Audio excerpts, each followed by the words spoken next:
Well, hello, wonderful campers. Welcome back to another week of Middle School Mary Poppins Summer Camp with Socio-Emotional Learning and Mightier. I'm Suzanne M. Swain, and I'm so happy that you're here. Today, we're going to pack our bags and head somewhere absolutely magical. Hawaii. See, we have a bigger budget than I thought, but in our minds. And now, if you've listened to this podcast for any length of time, you probably know that every time I travel somewhere new, I come home with approximately like 47 random facts that nobody ever wanted or asked for, and somehow they all end up in these episodes, and I subject them to you good folk. But apparently that's just kind of like how I roll. And honestly, I'm okay with that, but before we get started, I want to give a huge thank you to our friends at Mightier for sponsoring our summer camp. We've had so much fun this summer. Mightier is one of my favorite tools for helping children learn emotional regulation through play. And of course, if you want to learn more, visit mightier.com and use coupon code Mary Poppins to save 15%. Remember, they've created, it's so cool, with lots and lots of research. They have created the most amazing thing. I went and sought them out myself. Like, I found them and went to them, and I do not, I'm not on their payroll or anything. I just think it's a really cool tool and it's affordable. But they have video games that adjust to your child's anxiety level through a heart rate armband. How cool is that? So the kid will learn to re-regulate and self-regulate on their own. And that self-regulation is absolutely key. So use coupon code Mary Poppins, all is one word, and you can save 15%. And I guarantee you, on a teacher budget, I could afford this thing. So that's great. And if today's adventure makes you smile, don't forget we're now on YouTube. You're going to find full episode shorts, behind the scenes fun soon, and all kinds of goofy stuff. And of course, my pal in crime, Mr. Lieutenant Steve. And speaking of Lieutenant Steve, I should probably explain why we're currently running through the Honolulu airport. So give me just a sec here. Okay. Apparently, Steve discovered a tiny coconut warrior sitting in a luggage cart and decided he needed to rescue him or adopt him, maybe kidnap him. And honestly, these details are somewhat unclear, but Steve is proudly trotting through the terminal carrying a 6-inch coconut warrior in his mouth, while about 20 equally tiny coconut warriors are also chasing him with little spears. And this is somehow my life as we know it. So fortunately, everyone boarded the plane, even the coconut warriors. And although I have a feeling that the story may not be quite over yet, but we're settling into Hawaii today. And I want to tell you about something that happened to me not too long ago. And I think it'll help to set up our episode today really nicely. I just finished washing my car. Now, I don't wash my car nearly often enough. I just don't get time, and it kind of goes by the wayside. So this was kind of a big event. It was sparkling. It smelled amazing. And I stood back and admired my work thinking, wow, like, look what I accomplished. Like, I did it. Then like 5 minutes later, a bird flew over, and you know where the story's going, right? So right on the windshield. Yep. I remember standing there just laughing because I had two choices. I could spend the rest of my afternoon like super mad about a bird, no fault of their own, doing what they do. Or I could simply ask myself the little question that's carried me through so much of my life. And that question, that little phrase is, now what? That's what pops in my head every time some disaster happens. And believe me, I'm like Calamity Jane. So not because I like what happened and not because it was fair. And believe me, that's not fair is my phrase du jour, seriously.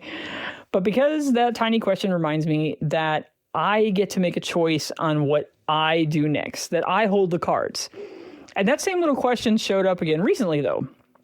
I decided to get a haircut, and now I wasn't looking for anything dramatic, just like a little trim, freshen it up, and get ready for the trip. So I walked out looking like somebody had accidentally asked for like surprised poodle or, Southern glamour shots. And I came home looking in the mirror and I laughed and I was like, okay, now what? And apparently the answer was like hats. Lots and lots of hats. I got out my baseball cap collection, which was extensive. And honestly, now what should become my next bumper sticker or t-shirt or something. I could be onto something like in Forrest Gump when he does the bumper sticker. But life is a funny way of reminding us that we don't always get to choose what happens to us, but we almost always get to choose what happens next. So, my dad used to tell me something all the time. He used to say when I was a kid, he's like, wherever you go, there you are. And I was like, what?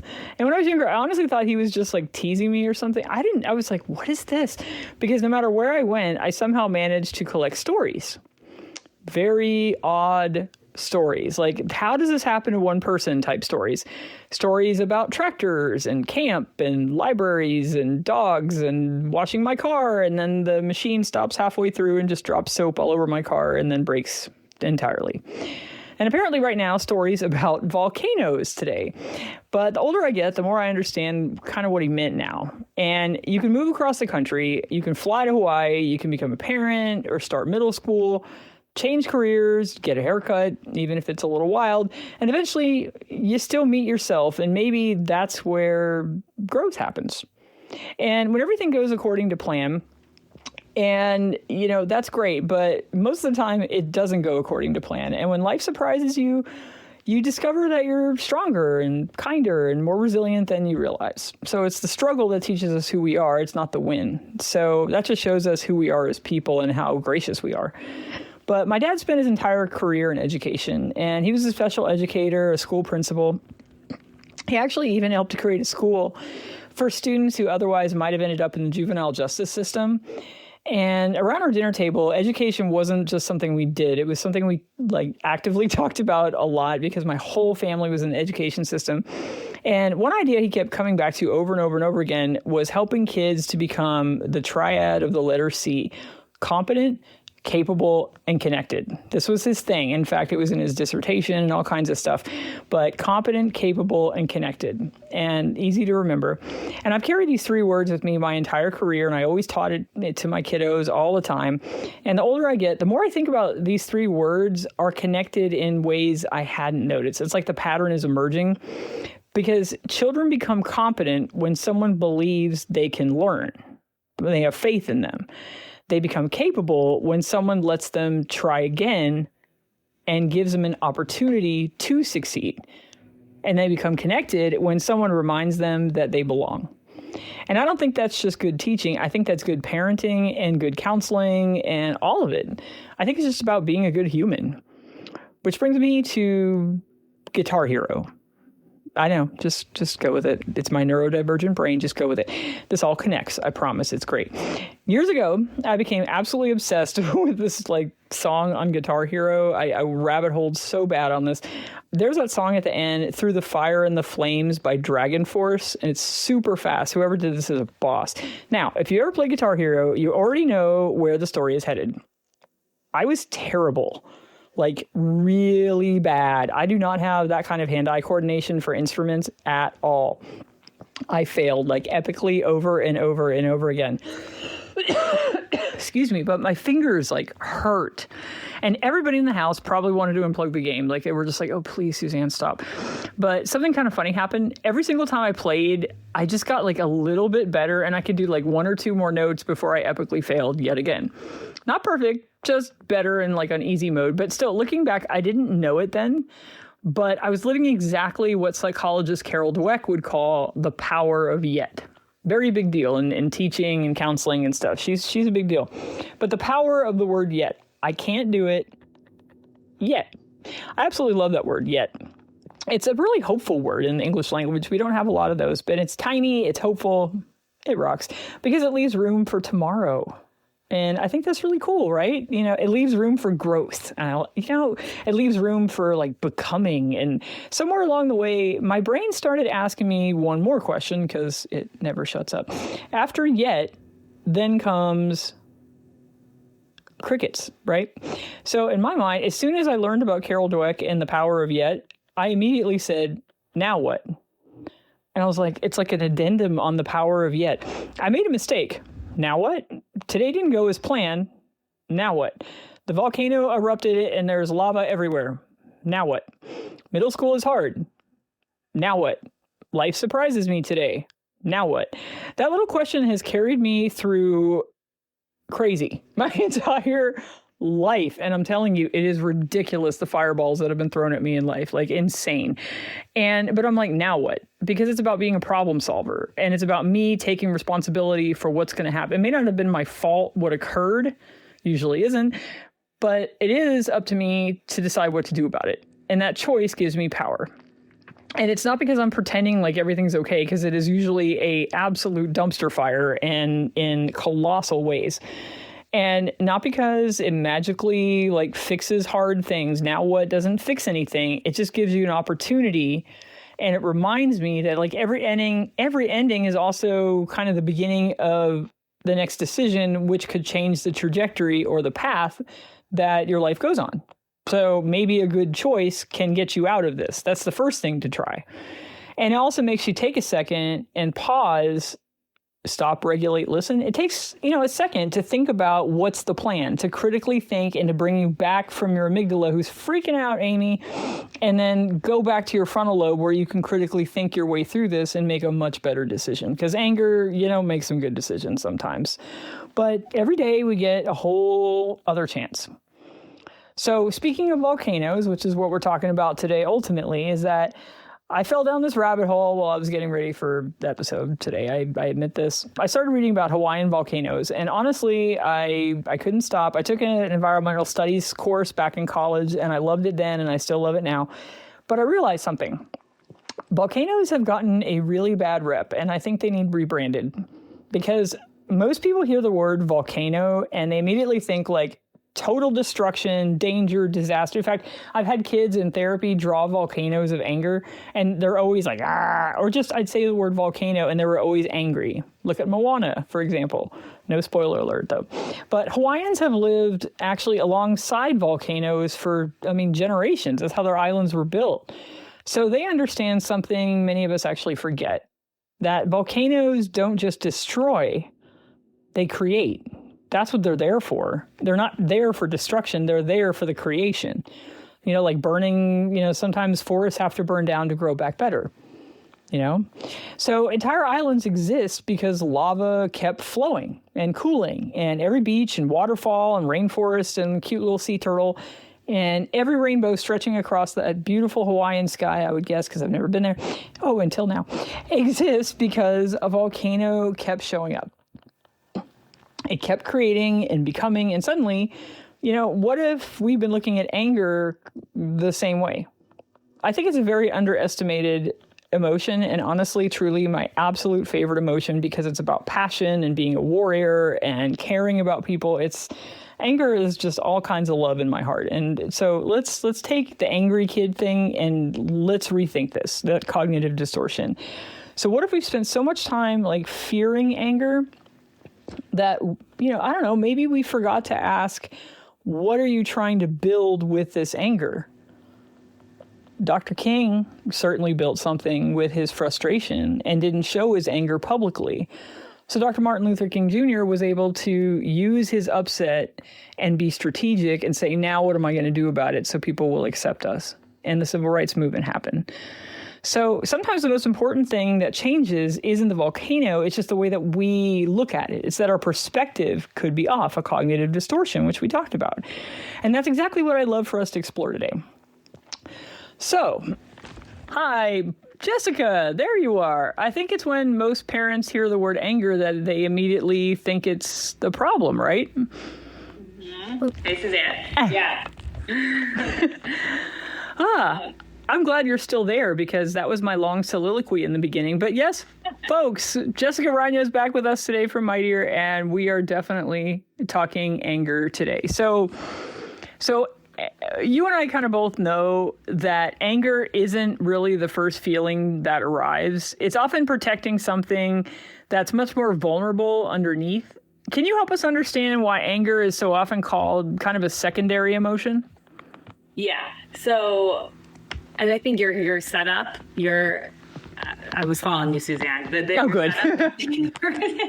Take a nap, whatever. It's great.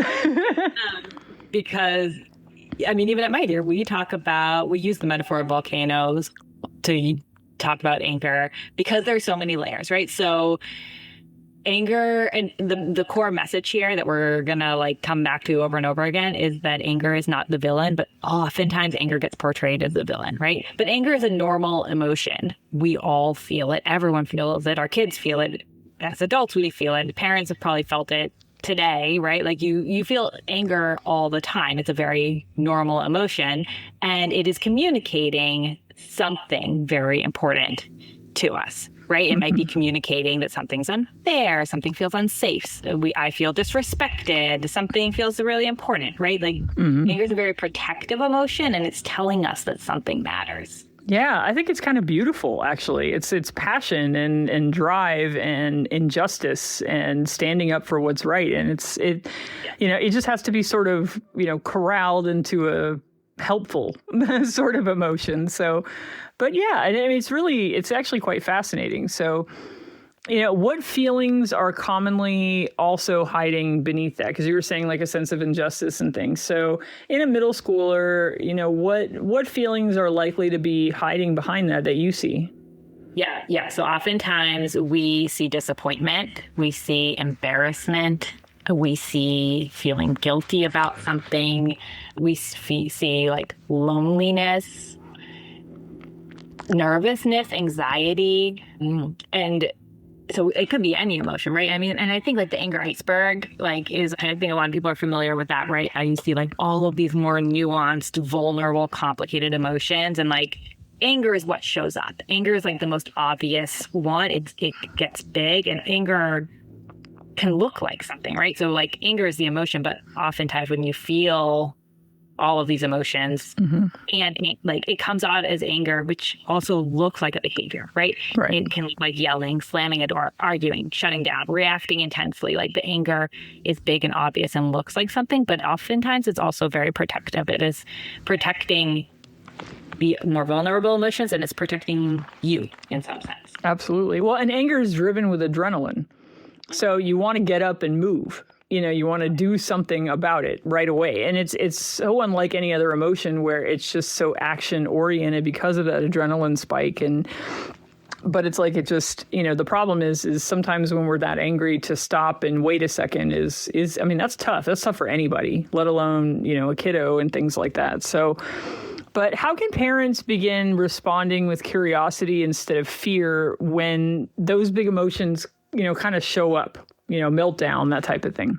Yeah. So there are a few key things, like when your child is angry about something and they're reacting, right? One thing to keep in mind is what is this anger communicating? Like what is underneath it? And that, right, it might be that hurt, that embarrassment, the disappointment, whatever it is. So looking for that as a parent, trying to see that rather than just seeing the emotion and rather than just seeing the anger and the reaction that's coming with the anger is really key. Because if we just focus on like the anger and how your child's reacting to anger, things are going to get worse, right? Right. Like things would just get bigger. But trying to find what's underneath it and what is being communicated is a big thing. So one, that helps with changing our own perspective as parents and our own like approach to our kids, approaching like with empathy, with grace, rather than just us also reacting to what our kids are feeling. It also helps if we can like prompt our kids in that way. So like trying to help them see what's underneath their anger. Another big piece here is about us staying regulated as parents, because if we also, this happens for me all the time, right? Like my kids they're having a reaction, they're fighting with each other. I'm getting angry also, right? But if I get loud, if I yell, if I get angry, it doesn't help them calm down, right? So being that calming, grounding presence, letting your kids regulate off of your regulation is another key strategy here for parents. Absolutely. I mean, modeling how you behave when you're angry is extremely important for this age group, because it's like, okay, I am so mad right now. And I used to model it with the kids in class a lot. I would get mad about something a lot because like all of a sudden we're going to do this instead. And I'm like, and it changed my day that I planned for. And, but I would be like, guys, I am so angry right now. Like, I just need a minute. Just, can I have a second? Is that okay? Do you guys need that sometimes? Yeah, I do too. So I'm going to step back for a second. I'm going to go eat some M&Ms and I'm going to be back in 1 minute and 36 seconds. And I was giving some random number, right? But I was trying to model the fact of like, I need a minute before I feel like it's a good idea to express myself. And, some of them actually said, they're like, well, it actually kind of helped a little bit. And I was like, well, I just want to see the why something got you angry. It's why are you expelling this much energy for something? There must be a reason, and I think if we get to that as fast as possible, we could circumvent a whole kinds of, problems and things like that. So kiddos, I mean, if you're listening, tell them why. If no one's asking you why, maybe write a letter and explain that. Because the why is going to get us to the root of the issue. And I really like what you had to say about that, and that how, just having that patience is important. The grace goes back to that grace issue again. And I mean, I think with anyone that you deal with, if you see someone angry, to put their shoes on for a second and just be like, okay, well, why would they be angry? Like, do they have a reason to be angry? Well, da-da-da-da-da. Oh, okay. And just trying to see someone else's point of view is a skill I think everybody in the world can work on every day. So, I mean, before we packed our bags to go on our little trip to Hawaii, I mean, if someone had asked me what a volcano was, I probably would have said, mountain that explodes, and rattled off some stuff from, Enviro-Sci years ago. But I mean, honestly, that's exactly how many people, they kind of think about anger. Like we're saying, it's loud and messy and dangerous and scary, and you just want to avoid it because it's probably really hot and, melt your skin and all that stuff. But then I was reading more about the Hawaiian volcanoes, like I said, getting ready here, and everything changed. And I also saw there was like a Disney special that was on a few weeks ago, and it is like all these little stories of interesting things. And there was a story about a girl who's actually named Moana, and she's a surfer in Hawaii, and she talked about, her relationship with the volcanoes growing up there. And, Hawaiians don't simply fear volcanoes, not even hardly at all. They actually understand them and see them as almost like a living, breathing thing. They respect them, and they know that volcanoes aren't just destroying land. They actually focus on the idea of it's creating it for them. And all the Hawaiian Islands exist because a volcano refused to stop creating and fighting for its right to party. Come on. Think about that for a sec. I mean, every single beach and waterfall and palm tree and rainbow and sea turtle, all that stuff, kids building sandcastles, it's because the lava kept showing up. And even black sand beaches. I mean, how cool is that? I mean, it just kept flowing and becoming. So the metaphor here is maybe anger deserves that other look too. I mean, one of my favorite things that I learned about Hawaiians is they don't just have one word for lava. It's kind of like, in the north, they have lots of words for snow. I mean, of course, they have, lots and lots of words for lava. So when something has shaped your home for thousands of years, you learn its personality and its language. So one kind of lava is actually really interesting, as a fun name. It's called pahoehoe, and it's Pahoehoe, and it's pronounced pahoehoe. I absolutely love saying that word. It's super fun. Pahoehoe moves slowly and smoothly, and as it cools, it becomes really cool, like ropey patterns across the earth. And if you've ever seen pictures, you should Google it. It's gorgeous. And it reminds me of like melted chocolate or like a big cinnamon roll that someone left in the oven too long or something like. But there's also a really cool other kind of lava called ah. Yeah, like AH-AH, which honestly sounds exactly like what you yell if exactly someone stepped on you barefoot or you stepped on a Lego. Be like, what part don't you get, the or the But is rough and sharp and jagged and will slice your feet. So it breaks apart into loose rocks that are really difficult to walk across. And this is the part that absolutely amazed me. They're exact same lava, same volcano and heat and chemistry and all that. It's just how they moved when they left the volcano. So that's the difference. So I couldn't stop thinking about that, and I thought that was kind of cool. But suddenly I wasn't thinking about volcanoes anymore, though. I was thinking about the middle schoolers. And anger works exactly the same way. Like, the emotion itself isn't good or bad. The question is, how is it moving, and is it moving in a healthy way? Like, is it racing down the hill so fast that it burns everything in its path and, we're running? Or has it slowed down enough to be like, I can patiently walk away with my walker? Or, but it's building something new. So I don't know that our job as caregivers and parents and teachers and counselors is to get rid of anger. I think it's extremely healthy. You just have to channel it. So I think it's helping children learn to turn like into pahoehoe. Because some lava does different things, but same lava here, different journey, a healthier journey of anger. And honestly, I mean, that's emotional regulation. That's what we've been talking about all week. And all summer, and not becoming someone different, just learning how your emotions move through your body. So, Jessica, would you agree with that or no? What do you think? Yeah. No, absolutely. I think we have to, there's like this piece about understanding our emotion or our emotions, because like we talked about with our Ocean of Emotions episode, we might be feeling many, many, many emotions at once.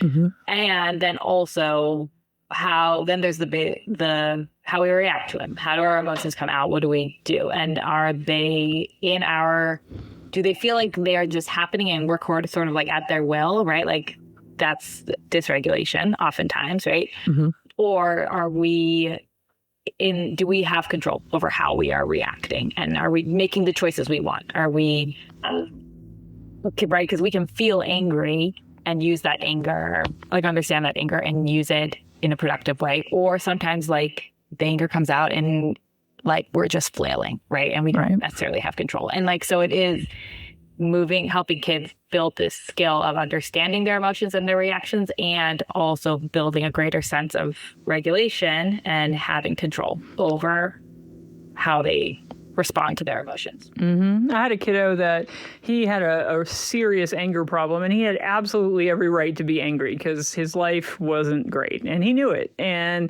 we could only do so much. So giving him a good school environment was the best that we could do at the time.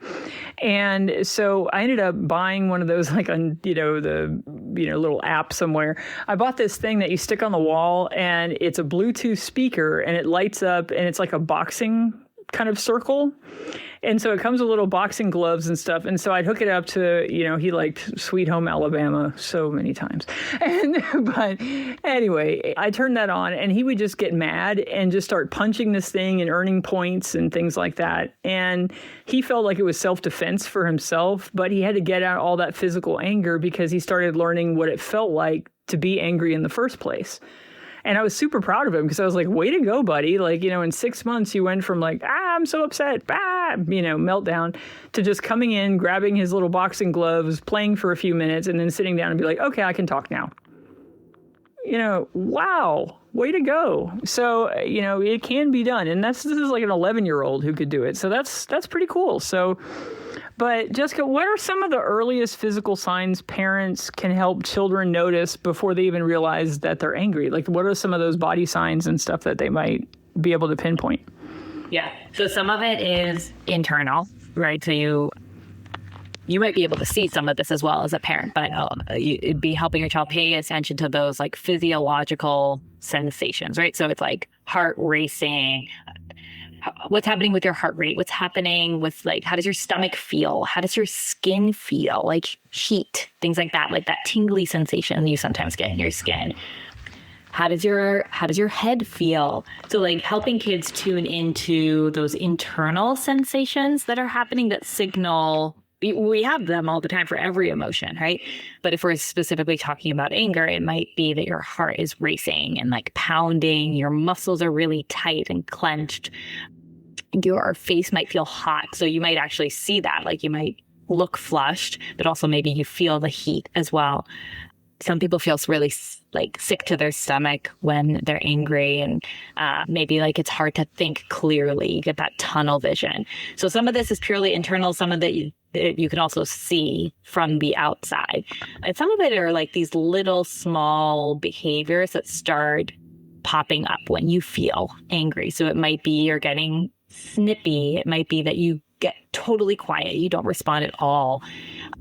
It might be you start pacing, right? There, like we all probably have like some little telltale sign that others would notice that indicate how we are feeling. But getting your child to like tune into all of this is really important because it happens very quickly, right? And so being able to catch like, okay, this is how I'm feeling, this is how my body's responding is a really great step in building emotional awareness. Absolutely. Well, it's almost like everybody has their own radio with their own frequency.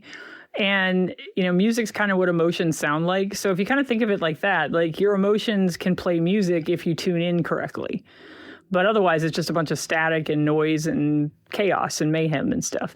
But it's like, and with neurodivergent kids, anger can mean different things. I will speak for myself and say I have meltdowns a lot. And just because I need to just release the pressure, I don't want to do anything about it. I just want to be mad for 5 minutes and yell and, say what I need to say and get it out there. And then I'm okay. I don't need an action step. I just need to get it out of my brain. And that's okay. And so, but meltdowns with other neurodivergent people or other people in general is that, maybe they want to yell and scream because they want to be heard. So it always goes back to that why thing, and knowing the people in your life and giving them a safe space to be mad but still be loved afterward is a huge thing. I think we all, want to do that kind of thing for our kids and let them know that anger is a very healthy emotion. But also too, and when you're angry, you were talking about getting hot. And of course you start sweating, and that's a thing. But your body's trying to calm you down with the sweat. Cool off, calm down. So even your body's sending the signal that, yeah, you're mad, but we're trying to calm you down here. So pay attention to the sweating thing, and that may be something. But what are, in that regard and whatnot, so what are some, simple ways families can help children kind of slow the lava, so to speak, before it starts kind of moving too fast? So, we were talking about identifying those body signals. What do you think about like having maybe like safe, almost like a safe word? Like, I'm super angry right now. I need a minute. Could that work? I mean, what do you think? Yeah, I mean, I've heard a lot of families say, like, whether it's a word or whether it's some sort of like sign signal that is like your child doesn't even have to, they don't have to even say what they're feeling and why they're feeling it, right? They don't even have to go that far, but something to indicate like, I'm upset right now, I'm pissed, whatever it is, like I'm angry right now, and that they just like need something, they need to take a break. Families can do it in all different ways. At my year, we do a lot of things with like your red zone and your blue zone. So red, the color red, and like your like a red zone, something that indicates that is pretty symbolic thing that a lot of our families use. But then in terms of like the actual what to do and the body, so the other half of tuning into your body signals and those sensations that you feel when you are really angry is like do the opposite of each one of those, right? So your heart is racing. To get back in control and feel calmer, you need your heart rate to slow down. Your skin feels really hot with the anger, so maybe doing something cooling could help, right? Mm-hmm. And so what are those things? Like holding ice, taking a cold shower, splashing water on your face. Your muscles are really tense. Maybe you need to do progressive muscle relaxation, right? To like really relax your body. You're pacing, go for a walk, like something that like lets that out, right? So you can kind of use those specific body sensations as your indicator of which coping skills to use in those moments that will actually be helpful for your body. Absolutely. Well, I had my kiddos write an essay about anger one time, and we did a lot of like emotional kind of writing so that way they could get their feelings out. And I wanted to focus on anger as an issue because some things were going on with the football team and they were pretty jacked up about some things, and rightly so, but to get them to express themselves. And the first thing that we did is I had to make 10 little bullet points on a piece of paper. Of course, they have to take ownership and do it themselves, and I say, get your favorite pen or pencil or whatever, it doesn't matter, and a piece of paper, there's something that you're going to keep, and let's make 10 bullet points, okay? And I made them all sit there, and I played kind of like Dragon Force type of thing. Like I played this speed metal, and I was like, all right, now we're going to sit here for the length of the song, and I want you to write, as you start to get angry with this song, tell me what, write on the bullet points what your body feels like before we write the essay. And the kids found that super helpful. So I would think, for families, I've seen it work in the classroom. I would think that, with families, even, maybe having that discussion at dinner one night or something, and afterward trying the bullet point thing, maybe start with like 5, and say, okay, well, what do I feel like? And I think it'd be very powerful to hear that from a parent, to be like, this is what I feel like when I'm angry. And then, I would hope that, every middle schooler I know likes to help people out. So they'd probably be like, oh, Mom, I see that, you're sweating from your forehead. Are you angry? And they learn the power of self-checking and checking on those loved ones as well. and to pay attention to those signs, which I think is, that's pretty cool. I think that's awesome. So it can be very, very helpful. And in Mightier, in the game, when I played with the game, you were talking about the red zone, blue zone. What she's talking about, everybody, is that when you play the game and the heart rate goes up, super fun. Y'all need to make the adult version. I'm serious. Like, come on now. And so customizable screen, everything. But in any case, yeah, like when my heart rate went up, the whole screen went red and started flashing at me like, whoa, I mean, you can't miss it. And then when you're calm, it kind of makes this blue zone that's really calming. So it's very, very obvious when playing in the game format. That's one of the things I thought was so cool about it. It was like, it makes it very, very clear that you might be dysregulated, and pretty cool. So, but one thing I really wish that every middle schooler knew is that anger doesn't usually begin with the whole yelling thing. That's a reaction. It's like cause and effect, but it begins not with yelling, but more like kind of whispers. So, I mean, your shoulders it's what it feels like. Your shoulders might be feeling tight, and your stomach, like Jessica was saying, feels really funny. Fear and anger make your stomach upset. Maybe your jaw clenches. That's what I grind my teeth a lot, and I hold a lot of tension in my jaw. So my jaw clenches and it kind of hurts.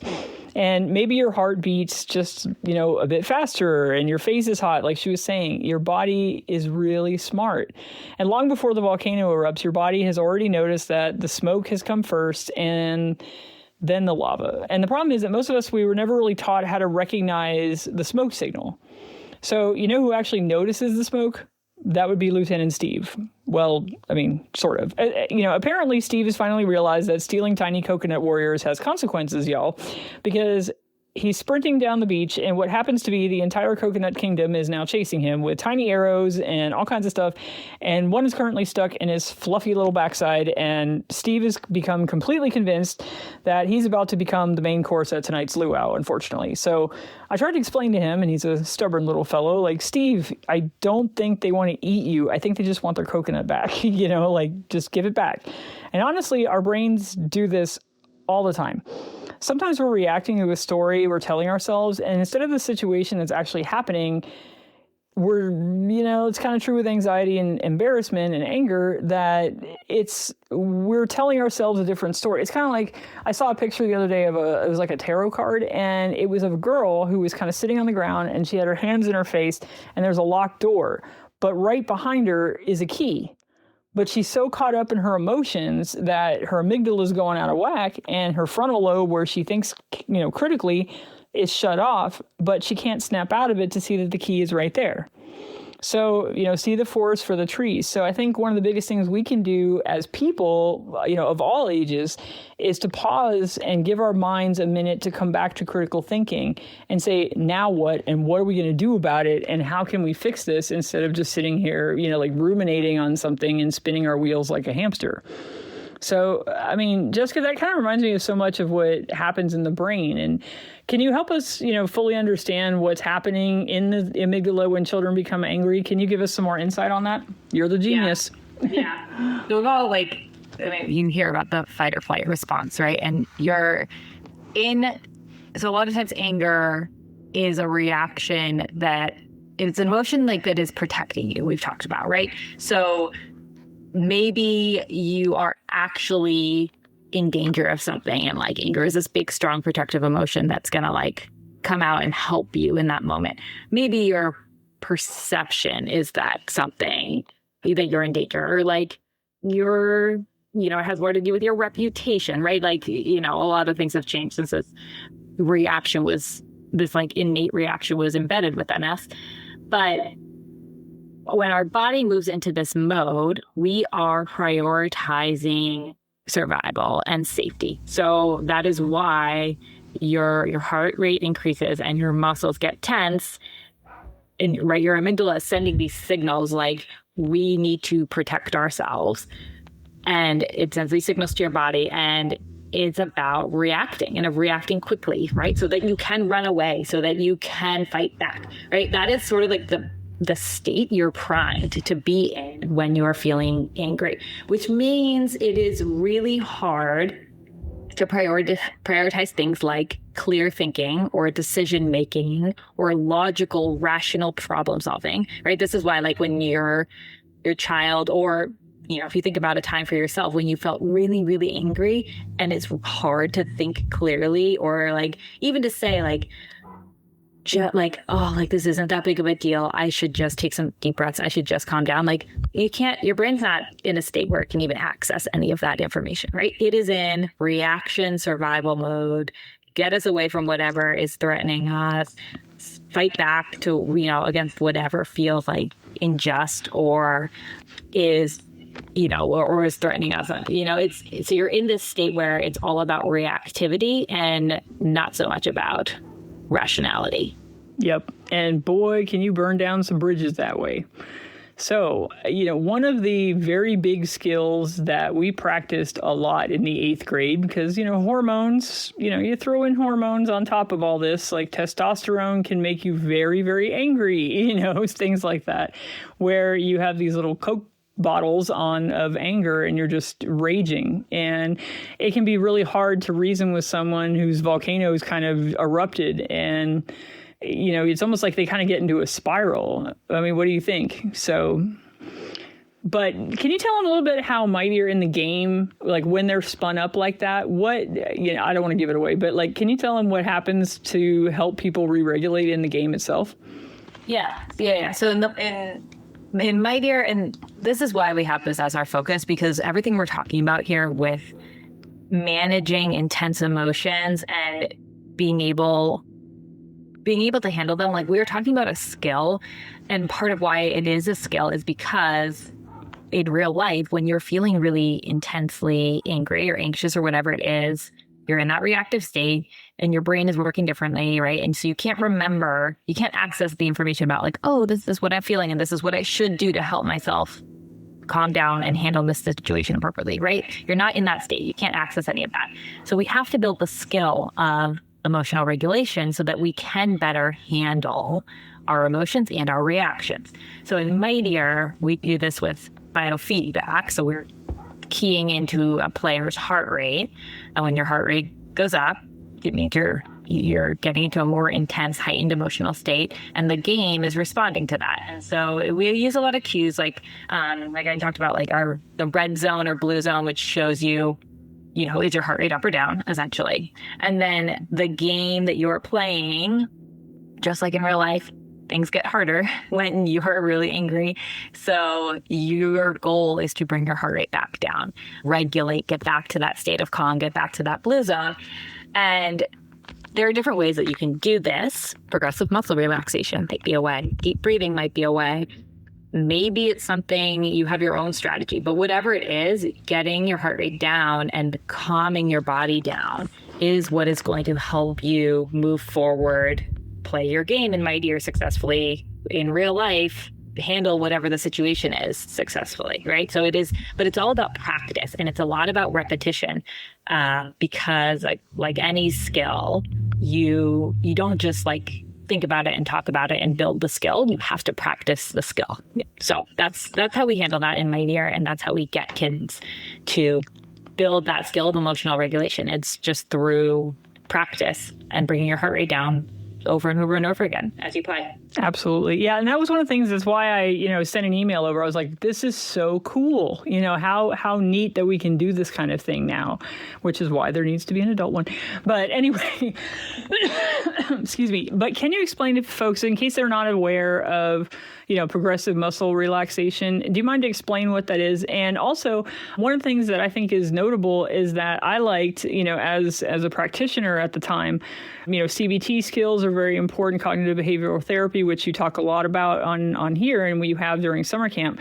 But like box breathing, it teaches box breathing and star breathing, all these different kinds of breathing techniques where you trace around the outline of something and you breathe in or out depending on, whatever that skill set is. And I love that all those great tools are already built in there where a kid or whoever can practice them. So, but do you mind to explain what the progressive muscle relaxation is in case someone doesn't know? Yeah. So remember we talked about how when you are feeling angry, your muscles get more tense. You're holding that emotion physically in your body in a lot of ways. So we need to release that. And so progressive muscle relaxation is you can kind of start in different places, but you're going to go through different body parts and squeeze and tighten really intensely for, if you're a little kid, 5 seconds. If you're an adult, maybe 10 seconds. And then you're going to relax and release. So if we were to do this right now, I might start with my hands, right? So I squeeze my fists together. I make 2 fists. I squeeze really, really, really tightly. And, if you're listening, maybe do this with me. I'm doing it right now as I'm talking. I'm squeezing really intensely with my fists. And then I'm going to release. And you can really feel the change in your hands, like the tension release. And then you're going to go, you might do that with your fists a few times. And then you're going to go up to the next body part. So you might choose your forearms and squeeze really intensely and release. And you're just going to do this all through all your body parts. You're going to work down to your feet. You're going to squeeze your face, right? It's a really nice way to just force your body to physically relax, force your muscles to release and not hold that tension. It's a really nice trick also for folks who have a hard time falling asleep at night. A lot of times you're still a little wired and you feel that in your body. You still want to move. Progressive muscle relaxation is a really nice tactic for helping your body relax as well. So a lot of people do use it to help them fall asleep. Yeah, and I've heard it works for restless leg syndrome. My physical therapist was telling me that they practice that for people that suffer with that. So yeah, I think it works wonderfully. And that's actually what I was doing when I had that. Ironically, folks, a middle schooler hacked my Apple account. So if you don't mind to help out and leave a review, that would be great. Just be honest. I certainly appreciate it. But he got my number down to 3.1, and it was 30 years of all of my efforts are down the drain. And I was livid. And I don't really get angry, but that's what I had to do to calm down, because I was just in a panic attack from it. And I was like, what am I going to do? What am I going to do? And now what? I don't know. I don't know. And that was terrifying to go into the, anger. Now what? There is no solution, even after, time or whatever the situation was. But that was the one thing, that progressive muscle relaxation technique is the one thing that really makes a big difference for a lot of people. So I really wanted to make sure that we hit that one hard so people knew what that was so they could practice. But kids, when they're sitting in a chair, like a desk at school, well, we would have them press down really, really hard on the bottom of their feet and felt like they were making holes with their feet in the ground, and press down as hard as they can and then go up their legs that way. The music teacher taught them that. And so we started practicing it with them, and it really did work, and kids started learning through that muscle memory of this is the procedure. In school, we don't have rules, we have procedures. So by teaching that muscle memory of this is what you do when you get angry, you do this. And Mighty Ear helps reinforce that with the game, which is cool. And it's, it's screen stuff, which they love. But, those kinds of, you could be driving in your car, and if someone cuts you off, you could just start, okay, don't slam your feet on the gas or anything, please. But, you know what I'm saying? You can practice by, holding the gear shift a little bit harder or something like that to kind of get that little bit of energy out of you. And, so, okay, that co-regulation also factor is super important. And the co-regulation factor is that having somebody calm nearby, someone that you trust, and usually, the person goes to, someone who's angry will go to the first person they really trust to express their anger to. So it's, I usually say thank you when they do that, and they freak out and they don't know what to do with that. But having that calm adult nearby or someone they trust is so much more effective, and how is that more effective than trying to lecture a child at that moment? To be that calm entity, to model that, so let me ask you this, actually. Let me change my question. So if a kid doesn't have that calm adult, as we said, we're modeling these behaviors, what could maybe the kid do on their own? Could they maybe take a stuffed animal or something, or create that calm space? Or what might you, for your kids to make them have a calm space? What are some things that they can put in their area that can help them to calm down a little bit? Yeah. That's a great question. So, and this would be specific for each child, right? Sure, for each sure. kid. It's really going to depend on what works for them. But I do think, so there is some time here that you need to take in figuring out what works for each specific person. We talk about what's your toolbox, coping skills, but really figure out what are the strategies or what are the actual physical tools that are helpful. Yeah. So some kids really need to going along with sort of the release of tension, like they need to like squeeze something really tight and then like let it go. Some kids need to. So other tactics, things that you can do physically in a space might be, I mean, like stress balls or anything that is you can hold like that and squeeze intensely, hug a stuffed animal, hug a pillow really intensely, let it go. I don't know what this thing is called, but when you stand between you stand in a door frame, you push your arms out like really hard. It's like obviously you can't move the door from you, but like you're like expending so much energy and doing that, and then like you're forcing yourself to relax. Mm-hmm. And your arms float up when you get out of the door jam, and that's so cool. So yeah, that's a good one, y'all. That's a good one. Doing things that are going to physically help you relax are key. There's been research lately that like doing things that you like punching something, like punching a pillow, like that actually, like yelling more to get it out, like that actually doesn't really help calm you down. You need to actually like do things that are going to physically relax you. Like that is more effective. Mm-hmm. So that is something to keep in mind. But a caveat is that if you're a sports kind of, or like Howard Gardner sports person, then, maybe you need all that physical, like in my case, when that kid ended up joining like the wrestling team and stuff like that, like he had a preference for that sort of thing. So yeah, so just I don't want to, misspeak to anybody who may be like, well, I'm a sports person, I have to do that. But yeah, if you're sports oriented or physically oriented like that, then maybe you do need whatever that, and that's not what she's saying, folks. She's saying, sports are good, but yelling, screaming, and carrying on and having a hissy fit isn't really that effective, I think. Exactly. Right. Exactly. Go for the run. Do the push-ups. Yelling, screaming is going to like increase the anger, right? But doing something that gets it, that helps you relax and release the energy in like a productive way, like that's what you're going for, right? And temperature is another big one. I know I talked about it already, but like I really love the temperature piece and bringing your temperature down somehow. That obviously, if you're at school, like you're not going to go take a cold shower at school, so like sometimes that that one's not super accessible, but. Take a trip to the water fountain and, get the pass, be respectful. But once, if you have a chance to go to the water fountain, you can always splash. Well, I did that all the time, y'all. Like sometimes I was about to kill it. And I was like, I'm going to scream. But I would just go to the water fountain and splash water on my face.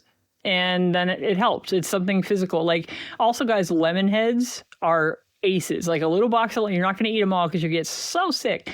But if you eat a lemon head, lemon and citrus fruits can like snap you out of it really, really fast. And something that I use, my personal hot tip, and I'm going to ask you for one too, Jessica, so start thinking. Here we go. I'm putting you on the spot. But my hot tip for dealing with my anger in a much more effective way is that before I send a dissertation email to someone who has done me wrong, and I'm explaining every single tiny little detail as to why you did me wrong and what I'm going to do about it, that may not be the most effective thing because people get angry with me. So now I go to my little AI buddy and I say, I need to send this email. This is what it's about. Can you please help me? And taking that time to re-regulate myself, and it writes the gist of the email. I'll go rewrite it in my own way. But just seeing a much more rational way of dealing with things, like, for example, the hacker kid to my emails to Apple, it was much better for it to write my emails for me instead of me just, ruminating over the problem and not getting to the information they actually needed. So it's a much more helpful thing for me, and it keeps my neurodivergency in check. So, okay. So Jessica, do you have a hot tip for dealing with anger more successfully in your life? Yeah. Well, the first thing that came to mind was that it's never a good idea to make a big decision when you're angry. But that's not really talking about when you're dysregulated, right? That's more of like, I'm really angry and therefore I'm going to like make a call on something. You're probably not thinking super clearly in that moment. So anger is really not the best time to make big decisions. I would also say, I'm just going to go back to the parenting thing and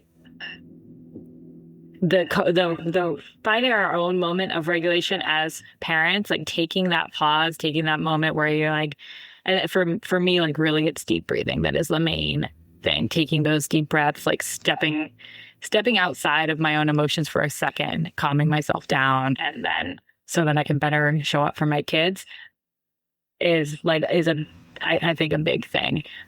Rather than like reacting and doing something that I'm going to regret later, or saying something I'm going to regret later. Yep. Better to be thought a fool than to open your mouth and remove all doubt. Isn't that Mark Twain? So, but yeah, sometimes when we're reactionary, what we have to say is not going to go over well, And so, yeah, I think the deep breathing is a really, really good tool. And I challenge all of you to think about, like, what is one thing that you can do better or make it more of a muscle memory that when you get upset, this is the go-to, eat a lemon head or do this, or also cough drops are good, like the little menthol that can work, or Mentos. But, take some time today and think about what your thing is. And I think that's really important. And honestly, one of the greatest gifts that we can give children aren't fewer emotions or more understanding or less feeling. Volcanoes aren't bad. Like we were saying, they simply need somewhere healthy for lava to go. And, maybe we do too. So, all right, campers. We're going to grab our snorkel. Actually, never mind. We're going to talk about the submarine now. We're going to go on a little trip on a submarine. So let's check this out. We'll go somewhere different and kind of see about this perspective. This is a bit of a longer one today because we really want to examine anger as, many facets. And I think it's something that's very relevant right now because a lot of people are looking for content on anger. So we're just having a little fun with it today, but I think hopefully you're getting some good tools. And Steve, would you stop chewing on the periscope? Gosh. And absolutely positively do not bring that coconut warrior. Do not. You put that down. Oh, too late. He's here. All right, buckle up. We are now going to go deep and dive beneath the Pacific Ocean to make yet another silly metaphor about anger using the Pacific Ocean. And not to look at whales or sharks or sea turtles, although we'd absolutely love to. We are actually looking for something most people did not know exists. Are you ready? Dive on. A little deeper, bloop, bloop, bloop, bloop, bloop. And now look outside your window and do you see that? It's a mountain, an enormous mountain, completely underwater. And now look over there. There's another one. So imagine this in your brains, y'all, and another, and all these mountains underwater. And would you believe, because I'm a nerd and I like to look up this stuff, that there are more than 30,000 underwater volcanic mountains, also called seamounts, scattered across the Pacific Ocean. There's 30,000 of these things that we don't even know that are there. We can't even see them. 30,000. Most people have no idea they're even there at all because they never actually became islands themselves. But the amazing part is that doesn't mean they failed. It's actually quite the opposite. Because as the Great Pacific Currents sweep across the ocean, remember like Crash and all that, but right. Okay, those underwater mountains quietly change the flow of the water. Yeah, it's true. The current starts to rise and cool, nutrient-rich water is carried upward, which is what, the turtles like to float on. Tiny plankton begin to flourish, right? And little fish arrive to eat the plankton. Then the bigger fish and corals start to grow and sea stars start to cling to the rocks. Manta rays glide overhead and sea turtles like to take naps there. So the entire underwater neighborhood system begins to appear. And places that look completely empty and like some, mountainous desert forest suddenly become full of life. But nobody ever sees the mountain. Never gets the credit. So, but everyone benefits from what it creates. So I love that. And it reminds me that some of the most important things happening in our children's lives are happening where no one else can even see them. Like confidence and courage and healing and the good stuff, like trust, hope, all that. I mean, sometimes, honestly, I think that the greatest growth is happening beneath the surface. So let's maybe think of that in our perspective system as well, that sometimes we don't even see the really good stuff happening just below the surface. So, Jessica, I think so many parents worry when they don't immediately see change in their kids. Do you want to talk for a second about like what emotional growth looks like beneath the surface? Yeah. So a lot of it looks like a better understanding of ourselves, right? So for your kid, they're more in tune with their own emotions, why they feel how they feel.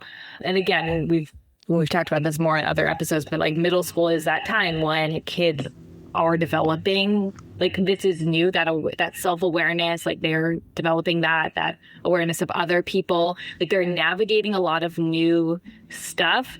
And so they're trying to make sense of it, right? So growth is going to be the awareness piece, the ability to make sense of themselves, how they're feeling, how they tend to react to things. A lot of kids in middle school are struggling with self-esteem.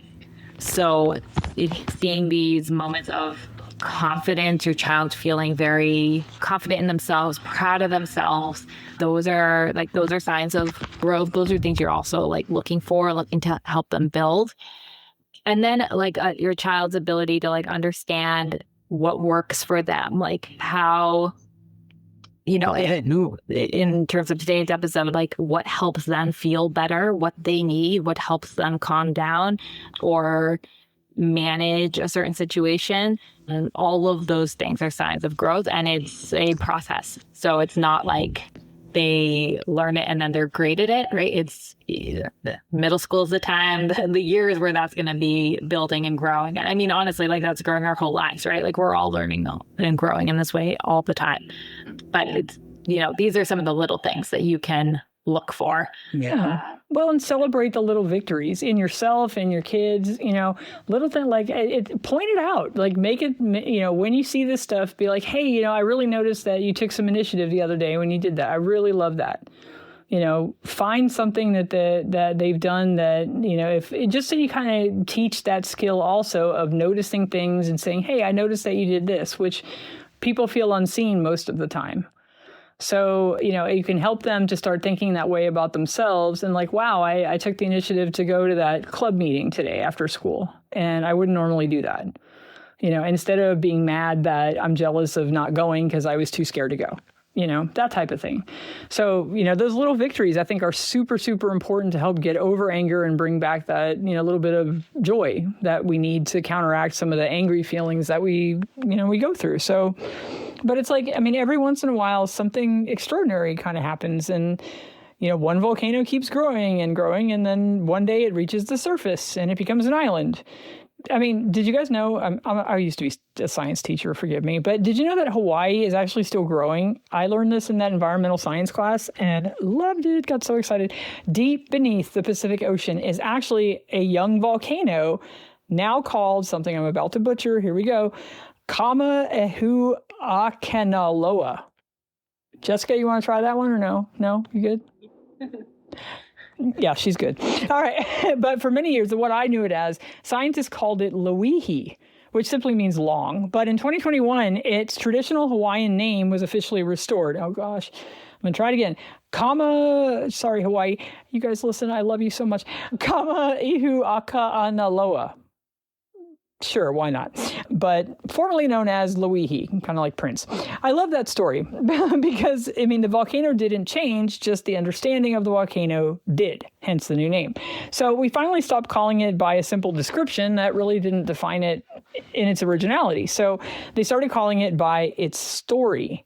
And that's kind of stopped me in my tracks. Like it gave me food for thought as I was watching all this and learning this, that I started wondering, how often do we do that with kids, though? Like the angry kid, the difficult kid, the dramatic kid. I just saw like 3 movies recently where they're like, oh, that's the bad kid, and it's like you're just labeled as that. And that's not it at all. You're a passionate kid or an activist kid or someone who is very protective kid.